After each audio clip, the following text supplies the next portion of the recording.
Hi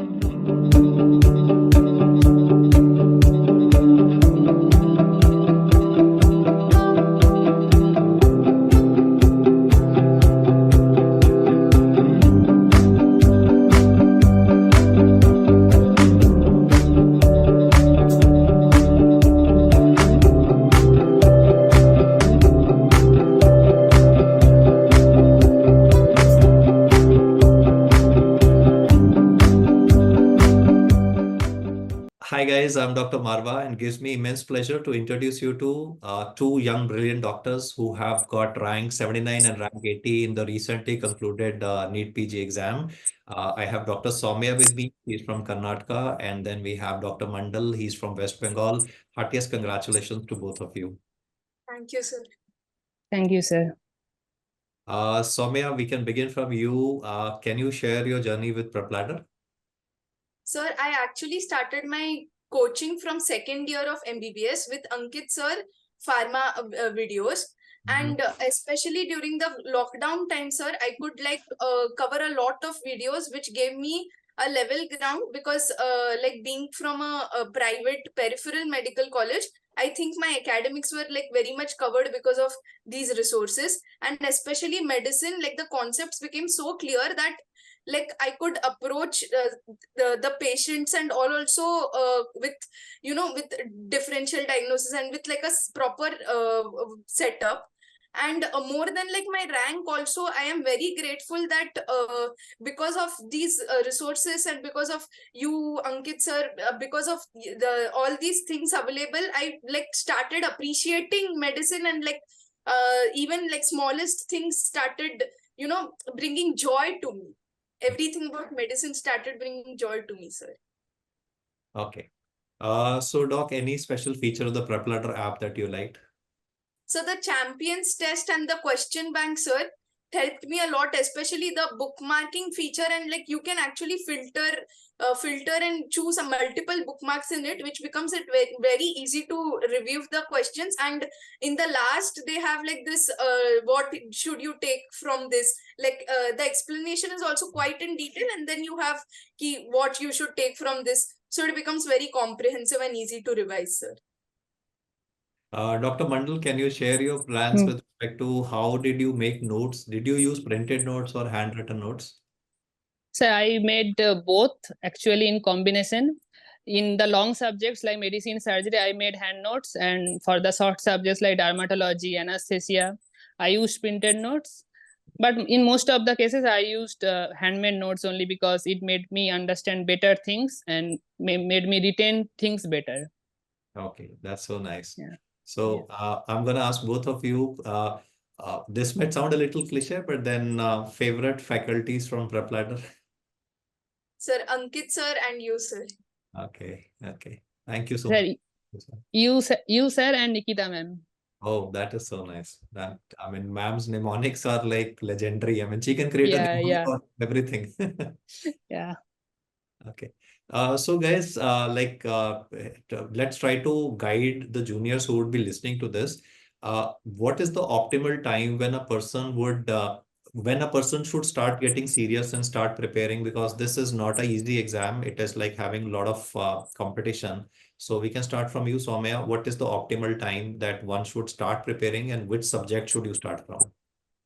Sir, I think like it's a good strategy to start right from second year, sir, because you start developing an MCQ mindset to all the subjects, and like a focused study should start from internship, sir. Okay. And what about you, Dr. Mandal? Your take on this? Yeah, I agree with Dr. Soumya that it should begin from the second year, because in the first year you have the basic knowledge, and from second year you started to go to clinics, and then it will be better for you to coordinate those things and get the knowledge. And I think as soon as possible you start, it is better, obviously. But from the beginning of second year you can start and then continue your process and get more serious during or after internship when you are attempting the exam. So question to both of you, how did you stay motivated? I mean, it was a very roller coaster year, cancellations, preponement, postponement, everything, change the centers, everything. So how did you guys be able to get into double digits rank is just astounding. I mean, it's with so much of competition, both of you are like, I mean, super toppers. So how did you keep your focus on? Mm. So the first time, that is like in January when it got postponed, that time I like didn't take a break. I just started, I kept INI-CET in my mind and started prepping for that, sir. But when like it just got cancelled on the day before the exam, I like honestly it became very difficult to come back. I actually, like, this sounds very harsh, but I used to tie myself to my like study place so that I wouldn't like get up and go off. I had like zip tied myself to my study place because I was getting up and going off. That was Wow. Wow. This is just astounding, man. This is just astounding, Doc. I must hand my hat to you. The kind of dedication that you've shown to your study table, to your books. I mean, astounding. I mean, this is just phenomenal. Yes, Dr. Mandal, your take on this. Yeah, it was a roller coaster year indeed, but I think that nothing is in my hand. So what I can do is just preparing and set for the dates and the exam. So it was very much unfortunate when the exam got just postponed the day before the exam, and I was scheduled at a distant place from my home state. So I had traveled and then I had to return. So it was a bit difficult, but again, I couldn't do anything much more than this. That was not in my hand. So what was in my hand was to study. So I came back, thought about it, that the exam got postponed, it was bad, etc. But then I started preparing and just gave my exam and stay motivated. Uh, when you get these alerts in PrepLadder app, you get that streak, or you are doing MCQs on a daily basis. So when you get that notification, does it really work? I mean, does it really motivate, or like it's just okay, fine, I just got a streak? I want an honest take from both of you on the same. um, no, it actually motivates me a lot because I work like that. Like I like seeing streaks and routine and stuff. So it works for me. I don't know about others, sir. Okay. Yeah, I think it's same. It's obviously motivated me because you are doing some things and your teacher is coming in front of your skin and praising you. So something it was rewarding for you. So I think it motivated me very much. It was fantastic, I guess. And like both of you were giving this championships test and then the PrepLadder mock test. So how similar or how dissimilar would you rate this and compared to the actual exam? A honest take on that. um, for the INI-CET, sir, I had got like 46 rank, sir, for the INI-CET champions test. And during the like before the original NEET exams also, I was getting in double digit only, sir. But like once it got postponed, I started getting in triple digit, like 300 and all. So, but otherwise, like just before the exam, I still got like in double digits, sir. Okay. Oh, great. So it more or Yeah. less, in fact, remained the same. Yes, Dr. Mandal. Yeah, it was, I guess it was much more comparable to the NEET PG exam. I was also getting almost 10 to 20s rank in the INI-CET champions exam and almost 70 or 80 in the NEET, the last three NEET champions exam. So I think the rank reflects that what I had got in those champion exam and the final exam is quite similar. And yeah, that quite helped. Great.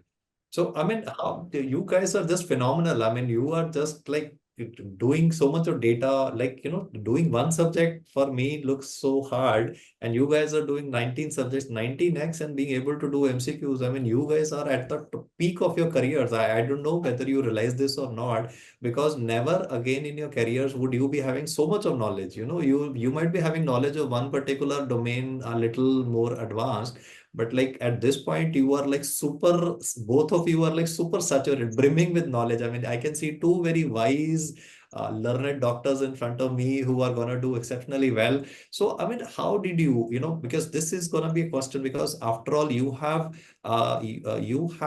shown the competition what it really takes to get into the double digit rank. So what do you think is like what set you apart from others? Because everybody else was studying, everybody was having all kind of resources available online. So like, what do you think, both of you, like you were doing slightly different? I mean, obviously, I'm not saying that you're doing self-praise, but then at the same time, you must have done, because you have proved, both of you, that you've got into double-digit ranks. So what is that, one or two or three things that you think is like the most critical thing for any doctor to be able to achieve in the last 3 months so that he can get to where you are today? Sir, in the last 3 months, more than that, sir, I think it is a question of dedication that borders on obsession, sir. That I have to I have to put in these many hours, I have to complete this subject. And like, it must be like you can't sleep without it. Like, it happens just before the day of the exam, you can't sleep properly. That should be your condition if you don't finish your day's goals. And plus, like, internship also I did, like, quite seriously. Like, I attended all the branches, like all the departments, with an open head, and tried learning as much as possible. And I think, like, the kind of paper pattern it has been right now, like, those things are the things that click in the exam. Okay. Dr. Mandal, your take on this? Yeah, I think I had a schedule and I followed it religiously, to be honest. I think that's the first thing, that you should have a schedule before your study table, and you should follow it religiously. And also, as Dr. Samia mentioned, that during internship, you saw those clinical cases, those x-rays, those images that came in this NEET exam frequently, and those will help. And of course, there are many resources available, but you should follow what your heart says, and you should follow it religiously, to be honest. A schedule before you, do as much as revisions you can. And then I guess with some luck, because this exam needs luck, to be honest, and with some luck, you will get your deserved rank, I guess. No, guys, it's been really, really nice talking to both of you at this unearthly hour. But then I think hats off to your dedication that you guys decided to come and guide the future aspirants. And I hope that this would be useful to all of them. Any last messages that you want to give, any dedications you want to give to family members? The stage is all yours. Sir, I would like to dedicate this to my Ajji, my grandmother, who passed away on the 14th of August, this just a week back. She was a very strong lady, and watching her throughout the 5 years has helped me, like, be more dedicated. Even at that age, she was very dedicated. And my mother, sir, without my mother, I wouldn't have been here for sure.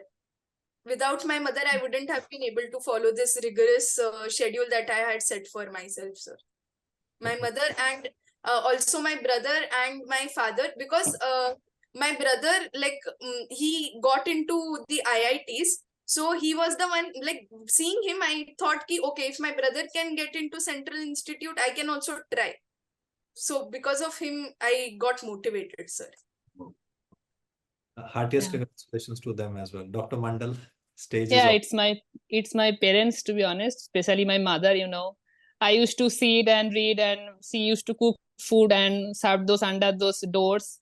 So I think my mother mostly, and also my father, because both of them really motivated me and helped me during this preparation. And I think my mother, to be honest, she doesn't need any special mentions, but she had done what a mother has always did.